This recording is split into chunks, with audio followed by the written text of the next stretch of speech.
Hey guys, it's Matt. Welcome to the video. I am a compulsive gambler in recovery and I am your mind and movement mentor here to help you.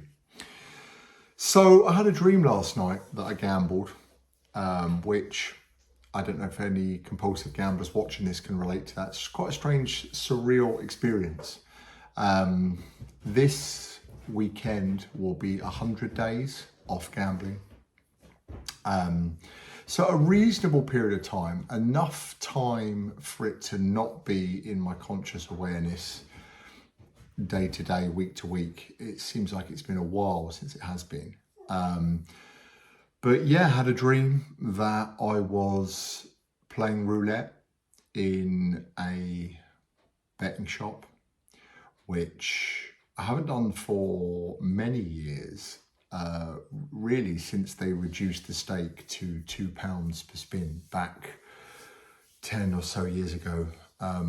You could do up to £100 a spin, which just seems crazy. There are all too many stories and memories of obnoxious sums of money involved in that regard. But yeah, it was really strange because I kind of went back to doing my old numbers.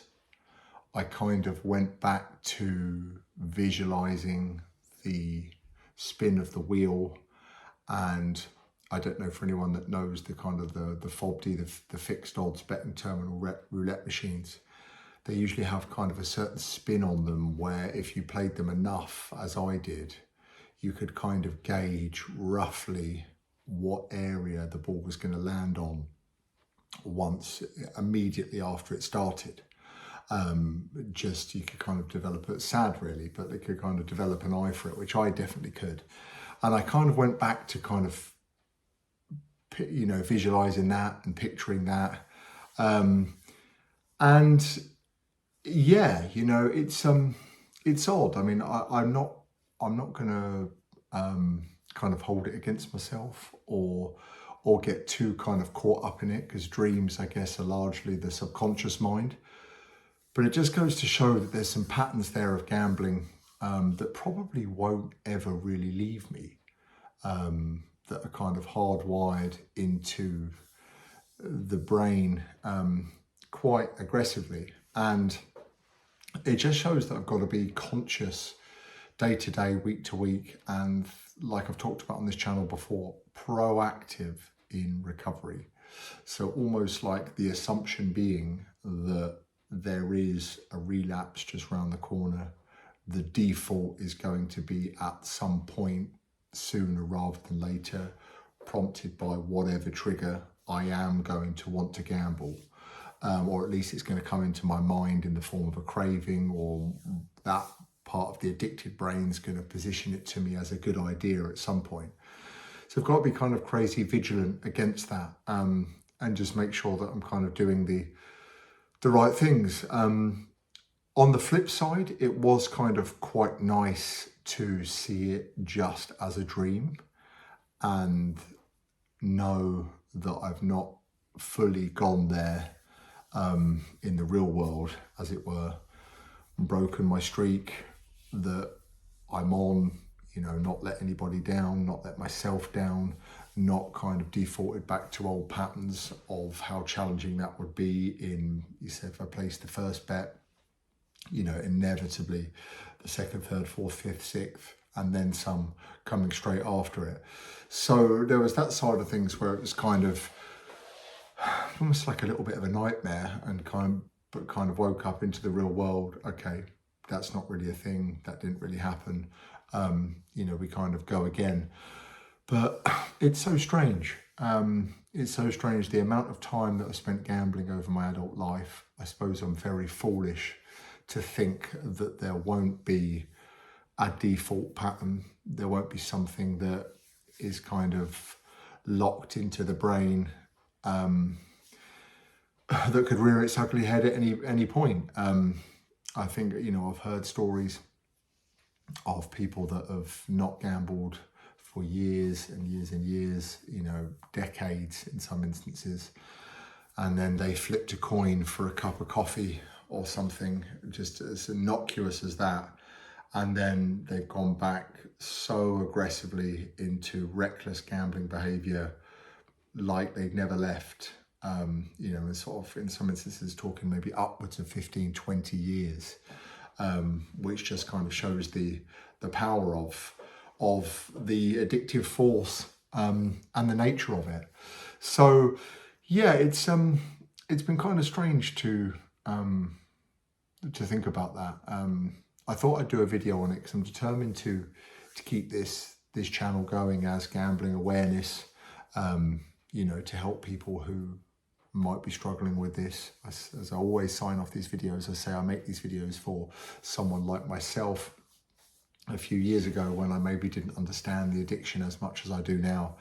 And it would have been beneficial to me at a time when, you know, I was totally lost with it.